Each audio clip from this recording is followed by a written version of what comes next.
Looks like something scraped off a cafeteria tray, my brother-in-law spat, grimacing at the dinner table.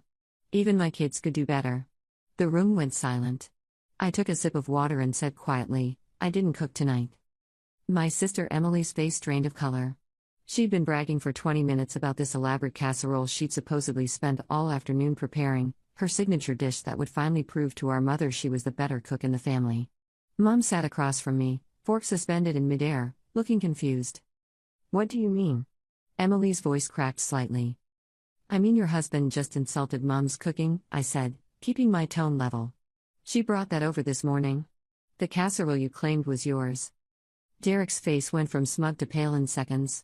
Our mother set down her fork with deliberate care, the kind of movement that preceded volcanic eruptions in our childhood. Emily started stammering something about getting confused, about how she'd reheated it so technically she'd made dinner, but the damage was done. I should have felt vindicated. For the past 3 years, Emily had been taking credit for everything from my career advice that saved her failing interior design business to the parenting strategies I'd shared that got her twins sleeping through the night. She'd nod along when I explained something, then present it to her social circle as her own brilliant insight.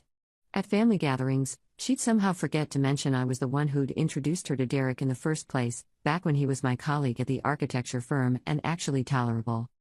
But watching her marriage crack in real time over a sweet potato casserole wasn't the victory I'd imagined. The dinner ended quickly. Derek loaded their twins into the car with barely a word. Emily hugged Mom with trembling arms and shot me a look I couldn't quite decipher, somewhere between betrayal and relief, like I'd exposed something she'd been waiting to confess. I helped Mom clear the table after they left. You could have said something earlier, she commented, wrapping leftovers in foil. I was curious how far she'd take it. And Derek? He's always been critical of Emily's cooking. She started lying about who made what months ago. I paused, rinsing a plate. This wasn't the first time. Mom sighed, the sound of someone who'd suspected but hadn't wanted to confirm. Your sister's been struggling. We're all struggling, Mom. Some of us just don't steal other people's accomplishments to cope. She didn't argue, which told me everything. I drove home to my apartment in the city, expecting to feel some satisfaction. Instead, I felt hollow. My phone buzzed with a text from Emily around midnight, we need to talk. Coffee tomorrow? I almost declined. Almost. We met at the cafe where we used to study during college, back when we actually liked each other. Emily looked exhausted, her hair in a messy bun, her eyes ringed with dark circles that makeup couldn't quite hide. Derek and I had a fight, she said, stirring her latte without drinking it. A bad one. Because of last night? That was just the spark. He's been. She trailed off, looking out the window. He's been having an affair. The words hit differently than I expected. Not shock, Derek had always seemed like the type who'd stray if given the opportunity, but rather a strange sense of pieces clicking into place. How long have you known? 6 months. Maybe longer. I kept telling myself I was paranoid. She finally looked at me. All those accomplishments I took credit for? I needed him to see me as competent. Successful. Someone worth staying with. I wanted to feel angry. I'd spent years watching her steal my thunder, present my ideas as her own, diminish my contributions to boost her own image. But sitting across from her now, I saw something I'd missed, desperation. Why didn't you just leave him? Because I'm 34 with twin 5-year-olds and a business that's barely breaking even. Because our house is in his name. Because he controls the finances and I haven't had my own bank account since we got married. Her voice dropped to barely a whisper. Because I'm scared. This was the sister I'd lost somewhere along the way, the one who'd helped me through my own horrible breakup in my 20s, who'd stayed up with me when I thought I'd never pass the licensing exam for my architecture certification. Before the competition started. Before Derek. Tell me everything, I said. She did. 2 hours of coffee shop confessions revealed a marriage that had been deteriorating for years. Derek had gradually taken control of every aspect of their life together, finances, social decisions, even when she could visit her own family. The affair wasn't surprising, it was almost predictable. What shocked me was learning that Derek's mistress worked at my firm. Vanessa Chen. Junior project manager. 26 years old and ambitious enough to claw her way through concrete. I've seen emails, Emily said quietly. He leaves his laptop open sometimes, like he wants me to find them. They've been together for almost a year. Why are you telling me this? Because you're the smartest person I know, even if I've been too proud to admit it. And because I need help getting out. I should have walked away. After everything she'd put me through, the lies and credit stealing and subtle undermining, I had every justification to leave her to figure it out alone. But she was still my sister. Okay, I said. But we do this my way. No more lies, no more taking shortcuts. Real solutions. She nodded, tears streaming down her face. Thank you.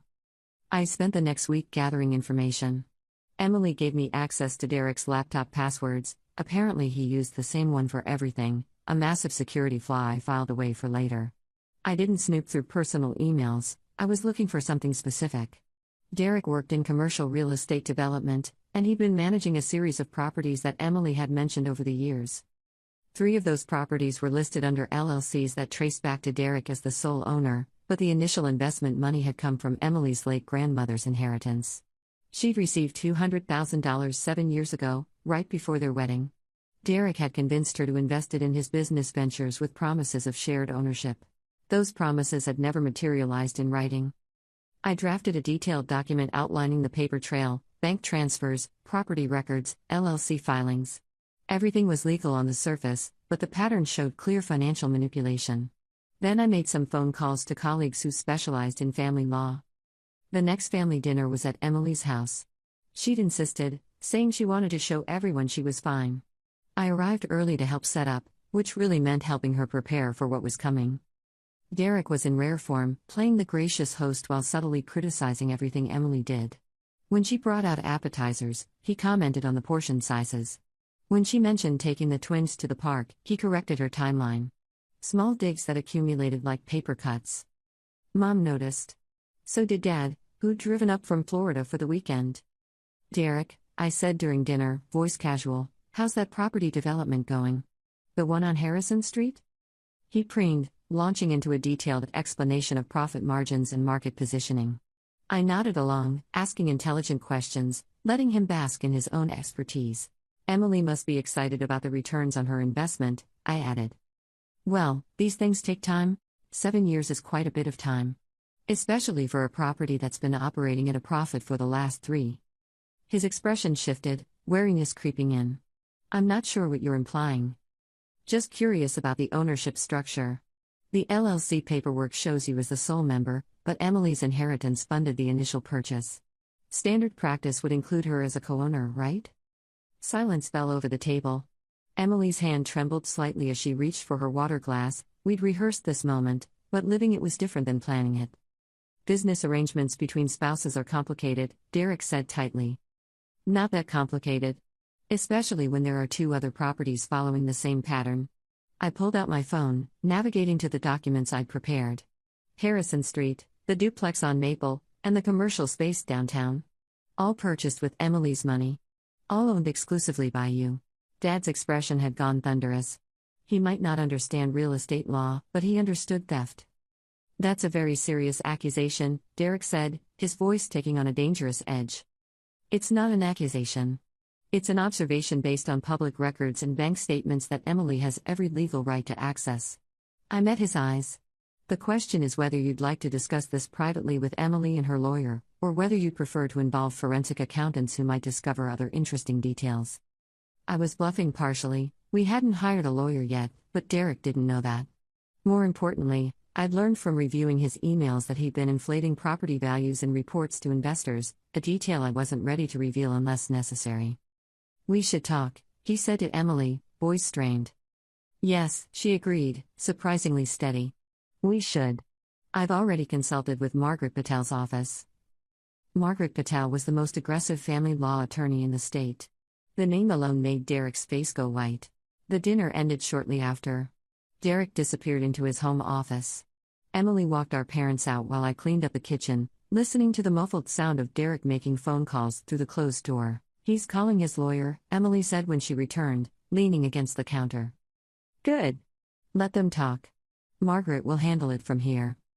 What if he tries to hide assets? He probably will. But we've already documented everything we need for the initial filing. And once discovery starts, hiding things becomes a lot harder. She hugged me suddenly, fiercely. I'm sorry. For everything. I know, I said. We'll fix this. Update 1, 2 weeks later. The legal proceedings moved faster than expected. Derek's lawyer had advised him to negotiate rather than fight, probably because they'd realized how bad the paper trail looked. Emily was staying at Mom's house with the twins while they worked out temporary arrangements. But something else had emerged in the process, something I hadn't anticipated. Vanessa Chen had been promoted to senior project manager at my firm 3 months ago. The promotion had bypassed 2 more qualified candidates, including me. I'd been annoyed but assumed it was political, maybe the result of her successfully landing the Riverside development project. Except Vanessa hadn't landed that project. I had. I'd been the one negotiating with the investors for 6 months, developing the initial proposals, managing the client relationship. Vanessa had been assigned to assist with documentation. Somehow, by the time the project was officially approved, her name was on everything and mine had been reduced to a footnote. The pattern was familiar, too familiar. I started digging through project files, comparing email chains with final reports. 3 major projects over the past year showed the same trajectory: my work, her credit. I made an appointment with Human Resources. The meeting didn't go as planned. The HR director, Susan Walsh, listened to my presentation with increasingly tight lips. I brought documentation, emails showing my involvement, draft proposals in my writing style, meeting notes where I presented concepts that later appeared under Vanessa's name. "This is concerning," Susan said finally. "But I need to ask, why are you bringing this up now? These projects concluded months ago. Because I only recently realized the pattern. When you're focused on doing good work, you don't always notice when someone's systematically stealing it." Or, Susan said carefully, "this could be perceived as retaliation." Retaliation for what? "Vanessa filed a complaint last week claiming you've been creating a hostile work environment. She says you've been making inappropriate comments about her personal life and undermining her authority with clients." The room tilted slightly. "That's not true. She has emails where you questioned her decisions in front of project stakeholders." "I questioned project approaches that deviated from client specifications. That's my job." Susan slid a folder across the desk. Inside were printed emails, my emails, highlighted in yellow. Each one showed me pushing back on Vanessa's suggestions or requesting clarification on changes she'd made.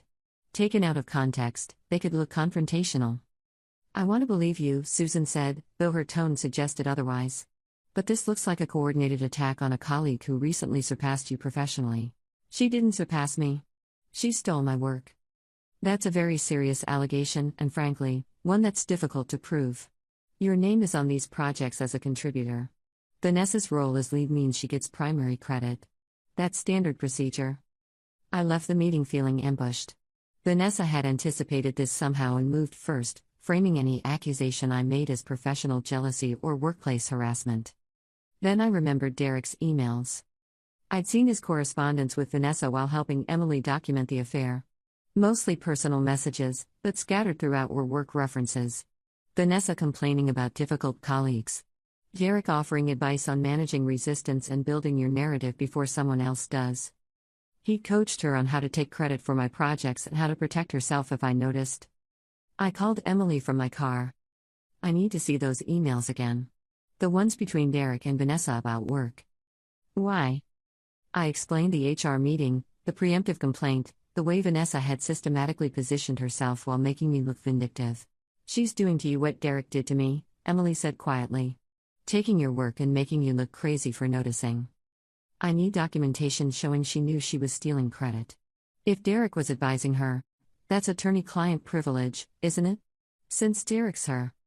Not if they were discussing professional sabotage. And definitely not if we're using it as evidence in your divorce proceedings to establish a pattern of behavior." Emily was quiet for a long moment. "Okay. Come over tonight." I saved everything? The emails were worse than I remembered. Derek hadn't just coached Vanessa on office politics, he'd actively strategized with her about redirecting my projects. They discussed timing, which colleagues to influence, how to gradually shift client perception until I was seen as a contributor rather than the lead. There was even an email where Derek suggested Vanessa file a preemptive HR complaint if I started catching on, complete with a list of my typical work emails that could be framed as aggressive or undermining if presented selectively. "This is harassment," Emily said, reading over my shoulder. "Conspiracy, maybe. It's unethical at minimum. But proving it caused damage is complicated." "What about your promotion?" You said two people got passed over. I thought about Marcus and Jennifer, both senior architects who'd been with the firm longer than Vanessa. Both had expressed surprise at her promotion. Marcus had even joked bitterly about knowing the right people. I need to talk to them, I said. Marcus agreed to meet for lunch the next day. He was 52, methodical, and one of the most talented sustainable design architects I'd ever worked with. His portfolio alone should have guaranteed the promotion. I'm not surprised, he said when I explained the situation. Vanessa's been playing games since she arrived. The Riverside project wasn't the first one where credit got redistributed. Which others? He listed 3 more projects where he'd done substantial design work only to watch Vanessa present it to clients as her vision. I complained to my supervisor. Got told I was being territorial and needed to embrace collaborative work culture. Do you have documentation? Emails, original design files with timestamps, meeting notes. I kept everything because something felt off. He paused. You think we can actually do something about this? If we have enough evidence, yes. But we need Jennifer on board too. Jennifer was harder to convince. She'd been burned before by workplace politics and was reluctant to rock the boat again. But when I showed her the emails between Derek and Vanessa, carefully redacted to avoid revealing details about Emily's divorce, she reconsidered. I lost a $15,000 bonus last quarter because that promotion went to her instead of me, Jennifer said. My daughter needed medical treatment, and I had to take a loan because I was counting on that money. We spent a week compiling everything: email records, project files with metadata showing authorship, client correspondence proving who'd actually managed relationships. I documented every project where my work had been reassigned to Vanessa, cross-referencing with Marcus and Jennifer's experiences to establish a pattern. Then I requested another meeting with HR, this time with all 3 of us present and a lawyer, Margaret Patel's colleague who specialized in employment law. Susan Walsh looked distinctly uncomfortable when we walked in with an attorney. This feels adversarial, she said. It's protective, our lawyer replied smoothly. My clients have evidence of systematic credit theft, professional sabotage, and retaliatory HR complaints designed to silence workplace concerns. We presented everything methodically.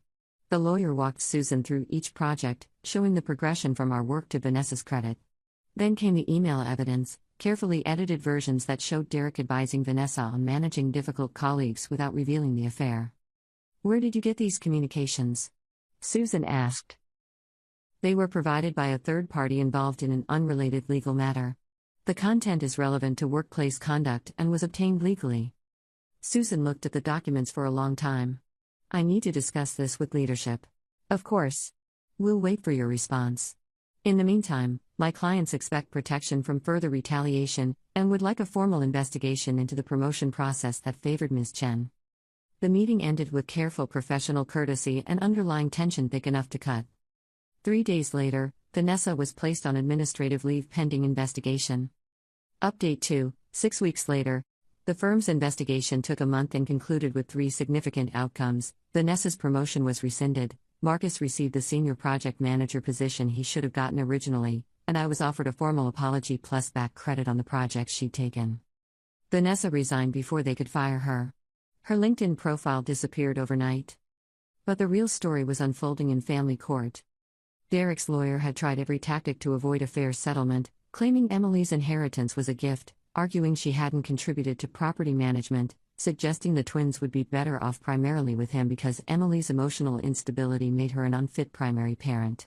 Margaret Patel destroyed every argument. The inheritance documentation clearly showed intent to invest, not gift. Emily had meticulous records of property management tasks she'd handled, including tenant communications Derek had forwarded to her to resolve. And Derek's affair with a colleague, combined with the financial manipulation, painted a very different picture of parental fitness. The final settlement gave Emily 50% of all properties purchased with her inheritance, full primary custody of the twins with Derek having standard visitation, and a substantial child support payment that reflected his actual income rather than the reduced figures he tried to claim. More importantly, Emily had opened her own bank accounts and restarted her interior design business with the capital from her property settlement. She'd landed 3 new clients in the first month, real clients who'd hired her based on her portfolio, not Derek's connections. We were having dinner at her new apartment, just the 2 of us, when she raised her wine glass. To sisters who don't let you fall, she said. To sisters who get back up, I countered. We drank to that. I've been thinking, Emily said after a moment. About all the times I took credit for your ideas. I told myself it was harmless, that we were family so it didn't really count as stealing. But I was doing to you exactly what Derek did to me, just smaller, more gradual. I know. I became him without realizing it. Took your confidence and used it to patch the holes he was putting in mine. You weren't him. You were desperate and scared and trying to survive. There's a difference. She shook her head. The reason doesn't erase the harm. I'm sorry, Jen. Truly sorry. Not just for getting caught, but for doing it in the first place. It was the apology I'd needed 3 years ago, finally given at exactly the right moment. I forgive you, I said. Not because it didn't hurt, but because I understand why it happened.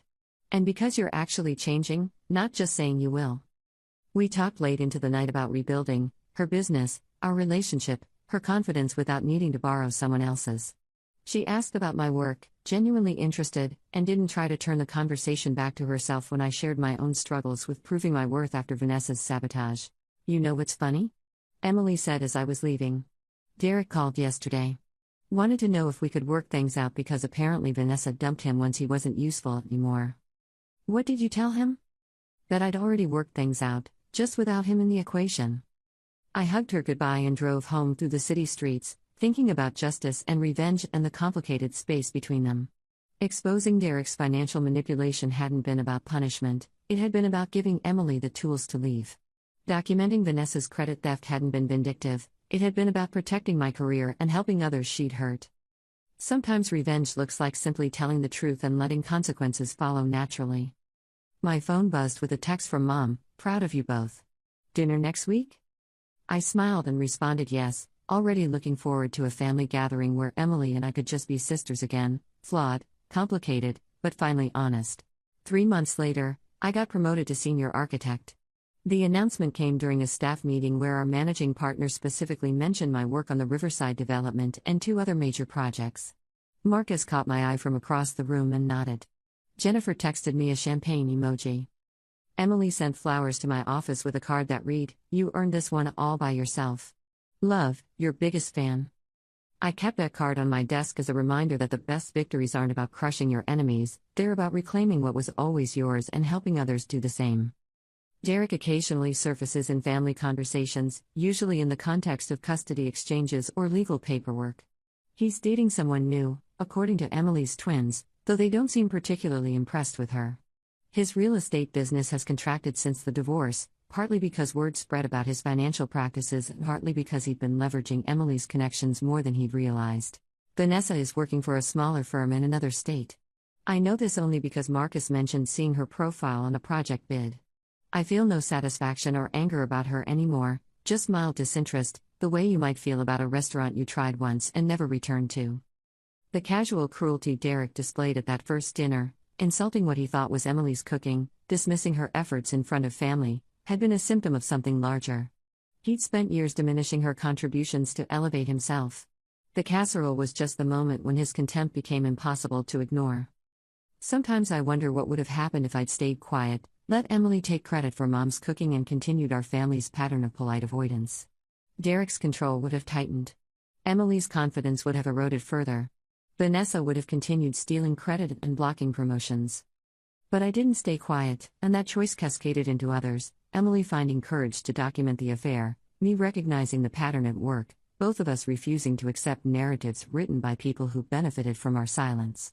Last weekend, Emily hosted Thanksgiving at her apartment. She cooked everything herself, truly herself this time, and it was actually good. The twins helped make centerpieces from construction paper and glitter. Mom brought wine.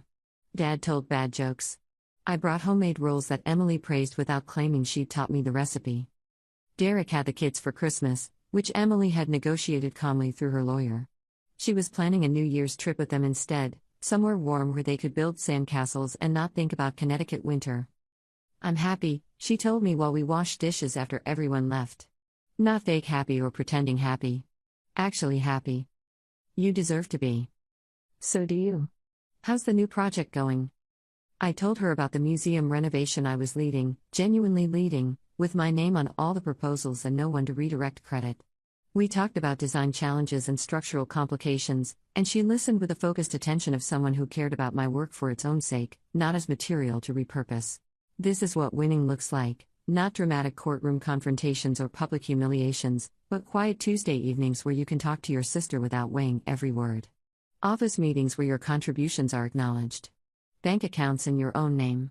Children who see their mother stand up instead of shrink down. The revenge I took wasn't explosive or cinematic. I simply refused to participate in systems designed to diminish me and help my sister do the same. I told the truth when it was easier to stay silent. I documented injustice when it was safer to accept it. Derek lost his marriage, his financial schemes, and his reputation, but not because I destroyed him. He built his life on a foundation of taking credit, controlling resources, and banking on others' silence. All I did was remove those conditions. The structure collapsed under its own weight. Vanessa lost her promotion and position, but again, not because I wanted revenge. She'd stolen substantial work from multiple colleagues and attempted to silence us through false accusations. The consequences followed from her choices, not my vindictiveness. I could have been crueler.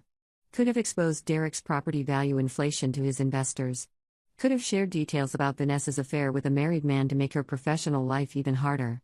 But revenge that tips into cruelty just creates new cycles of harm. Emily and I broke a cycle instead. She'd learned from Derek's control tactics and started using them on me.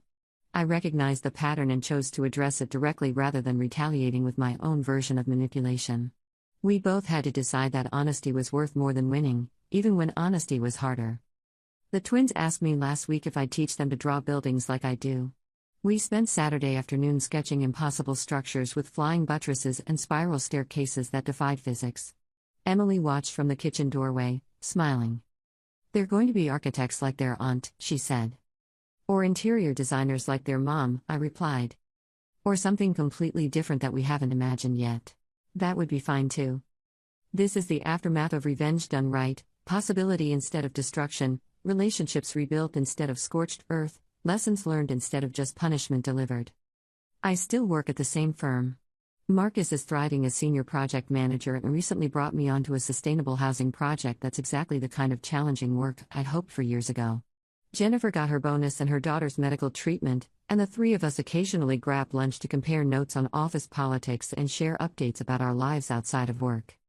My apartment has better light than Emily's, but hers has more space for the twins. We've started alternating Sunday dinners, trading off cooking duties and splitting the recipes we find in Mom's old cookbooks. No one takes credit for dishes they didn't make. No one criticizes the meal while it's being served. Small things, maybe. But they feel revolutionary after everything that came before. Update 3, 4 months later, I thought the story had reached its natural conclusion. Emily was rebuilding her life, I'd reclaimed my professional reputation, and both Derek and Vanessa had faded into the background noise of our past. Then I received an email that changed everything. The sender was Rachel Moretti, a name I didn't recognize. The subject line read, "We need to talk about Derek Chambers." My first instinct was to delete it. Whatever Derek was doing now wasn't my concern. But something about the formal tone made me open it anyway. "Ms. Brennan, I apologize for contacting you directly. I obtained your email through a mutual colleague at Morrison & Partners. My name is Rachel Moretti, and I'm an investigative journalist with the Connecticut Business Review. I'm currently researching a story about fraudulent property valuations in commercial real estate development, and your former brother-in-law's name has appeared in connection with several questionable transactions. I understand you were instrumental in uncovering financial irregularities during his divorce proceedings. Would you be willing to speak with me?" I stared at the screen for a full minute. The smart thing would be to decline, stay out of whatever mess Derek had created for himself. Emily had her settlement. We'd moved on. But I remembered Jennifer's face when she talked about taking out a loan for her daughter's medical treatment because Vanessa had stolen her promotion. I thought about how many other people might be suffering from Derek's schemes while he continued operating with minimal consequences. I called Emily before responding. "A journalist wants to talk about Derek's business practices," I said without preamble. "What kind of journalist?"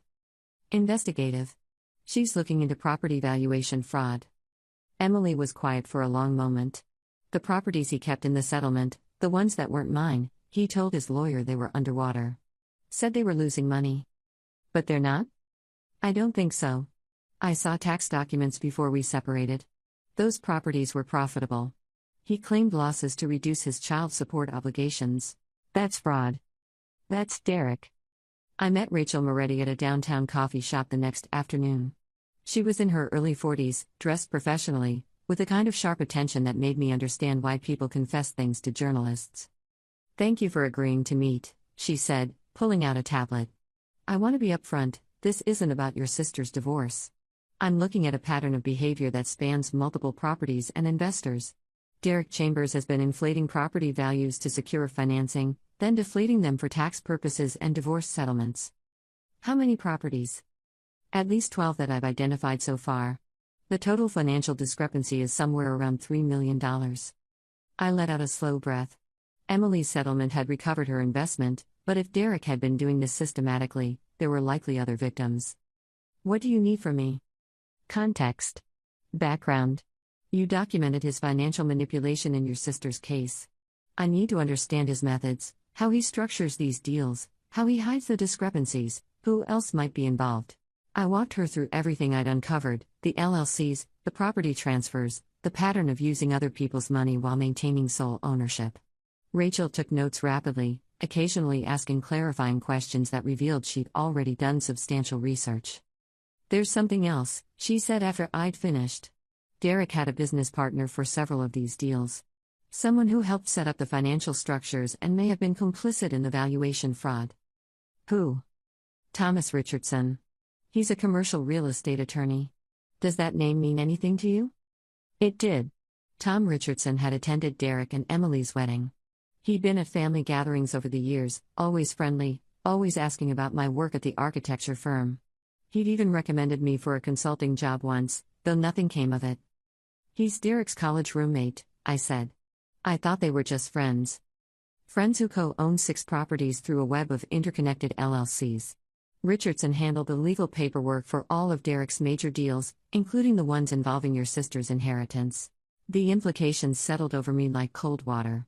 Tom Richardson had sat at our family dinners, smiled at our parents, played with Emily's twins, all while helping Derek steal from her. "Does Emily know?" "Not yet. I wanted to talk to you first because you understand the financial details. But I'll need to interview her if she's willing." I called Emily from the parking lot. "Tom Richardson," I said when she answered. "Did you know he was Derek's business partner?" "What? No. He's Derek's friend. He did the paperwork for our mortgage, but that's normal, right? Using a lawyer you trust? He's been helping Derek manipulate property valuations. Rachel Moretti says they co-own multiple properties and Tom structured all the deals that hid your investment." The silence on the other end lasted so long I thought the call had dropped. "Emily?" "He came to the house last month," she said finally, voice strange. "Brought toys for the twins. Asked how I was doing, if I needed anything. Said Derek was being unreasonable about the settlement and he tried to talk sense into him. Playing both sides." "Playing me?" Her voice hardened. "What does the journalist need?" Emily's interview with Rachel Moretti lasted 3 hours.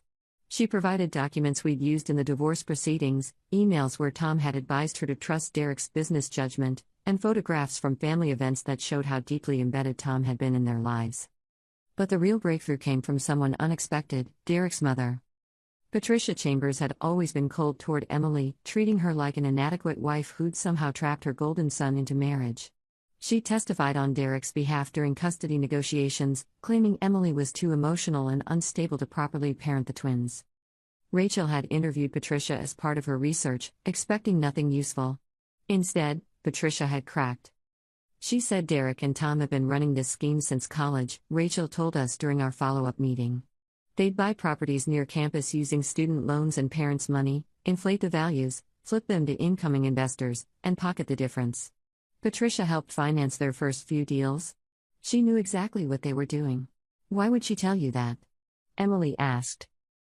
"Because Derek hasn't spoken to her in 6 months.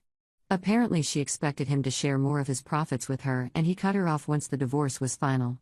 She's vindictive enough to burn him down if she's not benefiting." I should have felt sympathy for Patricia, a mother betrayed by her son, but I remembered her testimony during the custody hearing, the way she'd looked at Emily like something distasteful she'd found on her shoe. "What happens now?" I asked. I finished the investigation, published the story, and forwarded my findings to the State Attorney General's office.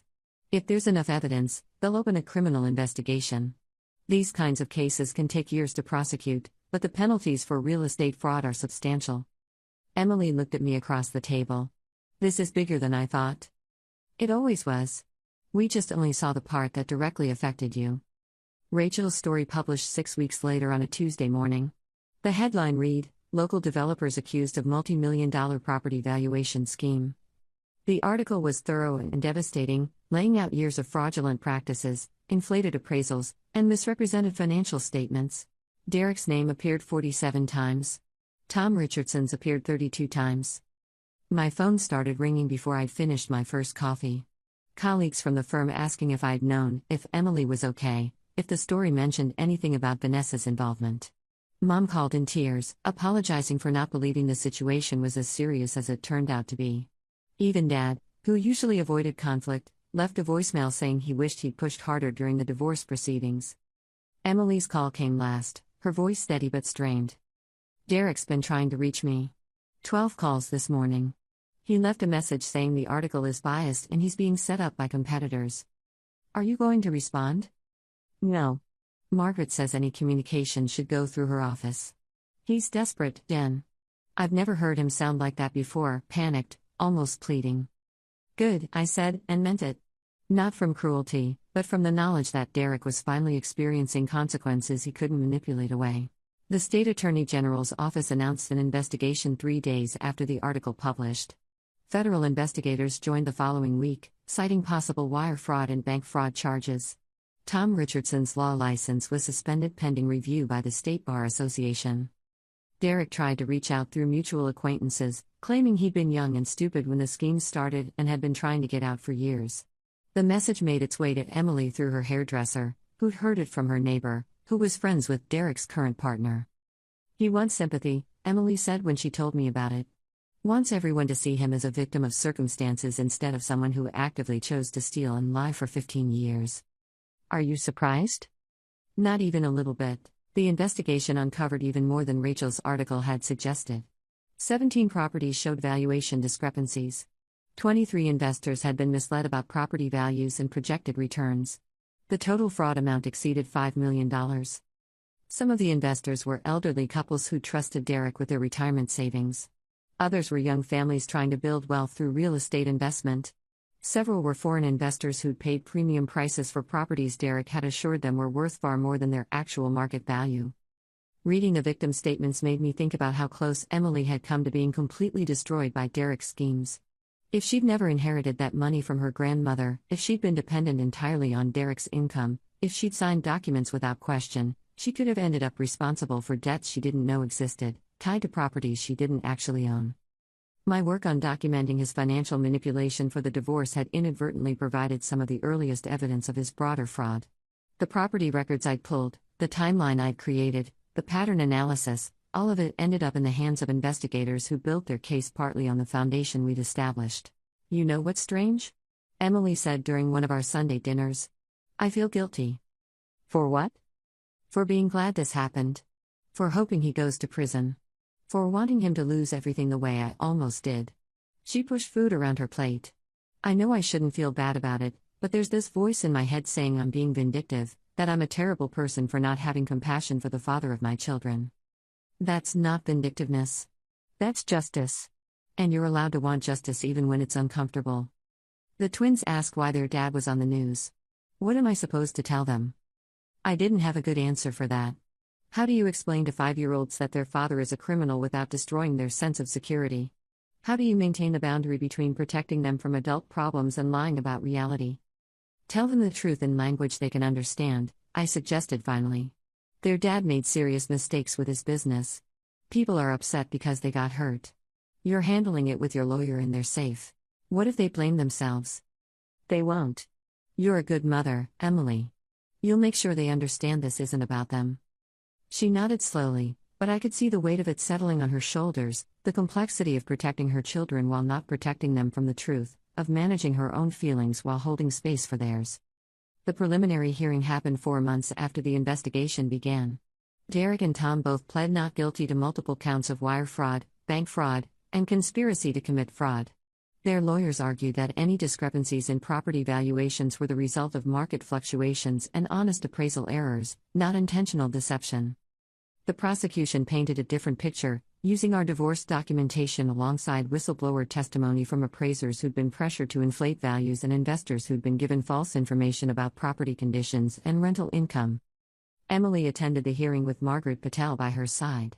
I sat 2 rows behind them, watching Derek in his expensive suit, hair perfectly styled, wearing an expression of confused innocence that probably played well to juries but made my skin crawl.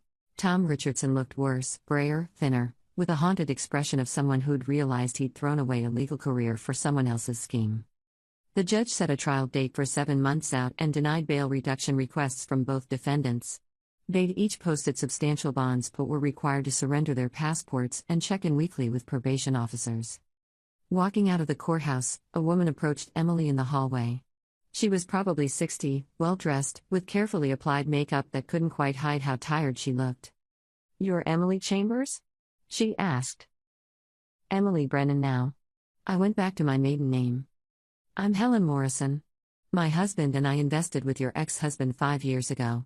We lost $300,000, our entire retirement savings."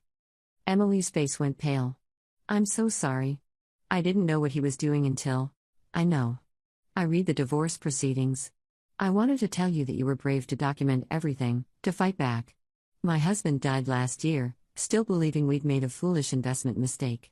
He never knew it was fraud. I wish I'd had your courage to question things earlier." Helen walked away before Emily could respond, leaving us standing in the courthouse hallway with the weight of all the damage Derek had caused pressing down like physical force. "I could have stopped this years ago," Emily said quietly. "If I'd questioned things, if I demanded transparency, you were being controlled and manipulated by someone who spent years making you doubt yourself. You're not responsible for his crimes. But those people are victims of Derek's choices. Not yours. You did everything you could once you knew the truth. That's what matters." We walked to the parking garage in silence. Emily cried in her car for 20 minutes while I sat beside her, not offering platitudes or false reassurance, just being present while she processed the expanding scope of what Derek had done. Later that evening, she texted me, "I want to attend the trial. All of it. I need to see this through." I understood. Watching Derek face consequences wouldn't undo the harm, wouldn't restore Helen Morrison's retirement savings or give back the years Emily had lost. But bearing witness mattered. Refusing to look away mattered. "I'll be there with you," I replied. The trial began on a cold morning in March. Emily and I sat in the gallery every day for 3 weeks, watching prosecutors methodically dismantle Derek's defense. They brought in forensic accountants who explained how the valuation fraud worked. Real estate experts who testified about industry standards Derek had violated. Investors who described their meetings with Derek, how convincing he'd been, how thoroughly he'd seemed to understand their financial goals. Tom Richardson's lawyer tried to portray him as a naive friend who'd been manipulated by Derek, unaware of the larger scheme. But emails between them showed detailed discussions of how to structure deals to hide discrepancies, how to time appraisals to maximize inflated values, how to route money through multiple accounts to obscure the source. Derek's lawyer argued that commercial real estate valuation is subjective, that his clients had relied on professional appraisers, that market conditions had changed after properties were purchased. The defense was technically competent but emotionally hollow, legal arguments without acknowledging the human cost. The prosecution's closing statement focused on that human cost. They showed photographs of the investors, retired teachers, small business owners, young couples who believed they were securing their children's futures. They walked the jury through specific examples of families destroyed by Derek's greed. Then they pulled up an email Derek had sent to Tom Richardson 3 years ago. "These idiots will believe anything if you use enough jargon and confidence. It's almost too easy." The jury deliberated for 6 hours. They found both Derek and Tom guilty on all counts. Sentencing was scheduled for 2 months later, but I watched Derek's face as the verdict was read and saw the exact moment he understood his life as he'd known it was over. The composed mask cracked. His lawyer put a hand on his shoulder. Tom Richardson simply stared at the table, tears running down his face. Emily sat perfectly still beside me, her hand gripping mine so tightly I lost feeling in my fingers. When the judge dismissed the court, she finally exhaled. "It's really over," she whispered. "It's really over," I confirmed. Outside the courthouse, Rachel Moretti was interviewing some of the investors for a follow-up story. Helen Morrison stood with a group of others, talking quietly. When she saw Emily, she crossed over to us. "Thank you," Helen said simply, "for having the strength to stand up to him. My husband might not have known the truth, but I do now. That matters." Emily nodded, unable to speak. Helen squeezed her hand once and walked away. We drove to Mom and Dad's house, where they'd been watching the twins during the trial. The kids ran to Emily the moment we walked in, talking excitedly about the dinosaur movie Grandpa had let them watch and the cookies Grandma had helped them bake. "How did it go?" Mom asked quietly while the twins showed Emily their cookie decorations. "Guilty.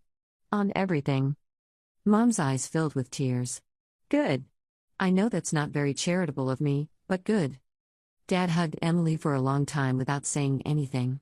Sometimes the best response isn't words but simply being there, solid and steady while everything else feels unstable.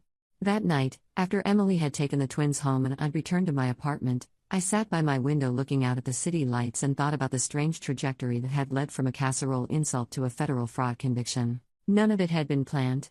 I hadn't exposed Derek's finances intending to uncover broader crimes. Emily hadn't documented the affair expecting it would lead to a public investigation. Rachel Moretti had been pursuing a completely different story when Derek's name appeared in her research. But each small act of refusing to accept a false narrative, me correcting the record about who cooked dinner, Emily choosing to document instead of ignore, Rachel following connections other journalists might have dismissed, had combined into something much larger than any of us intended. Reflection. The truth is that most revenge isn't a single moment of dramatic confrontation, it's the slow, difficult work of refusing to accept someone else's version of reality. It's choosing documentation over silence, honesty over politeness, and self-respect over keeping the peace. Emily and I didn't destroy the people who hurt us, we simply stopped participating in their narratives. What I learned through all of this is that the most powerful act of resistance is living well, not in spite of those who wronged you, but independently of them entirely. Derek and Vanessa became footnotes in our stories instead of main characters. They lost their power the moment we stopped measuring our worth by their standards. If you're reading this and recognizing patterns in your own life, someone taking credit for your work, a partner who controls finances, a relationship where you've lost yourself trying to prove you're enough, please know this, you don't have to accept it. Document what's happening. Find people who will believe you. Build an exit strategy if you need one. The path out isn't always clear or easy, but it exists. And if you're the one who's been taking instead of earning, manipulating instead of supporting, there's still time to change. Emily did. She recognized what she'd become, apologized genuinely, and rebuilt herself into someone she could respect. That kind of transformation takes courage, but it's possible. We all have the capacity to hurt each other and the capacity to heal. The choice we make between those options defines not just our relationships, but who we become in the world. Choose honesty. Choose growth. Choose the harder path that leads somewhere better. Because the best revenge isn't making someone suffer, it's becoming the person you were always meant to be, free from their influence and thriving in spite of their efforts to diminish you. That's the victory that lasts.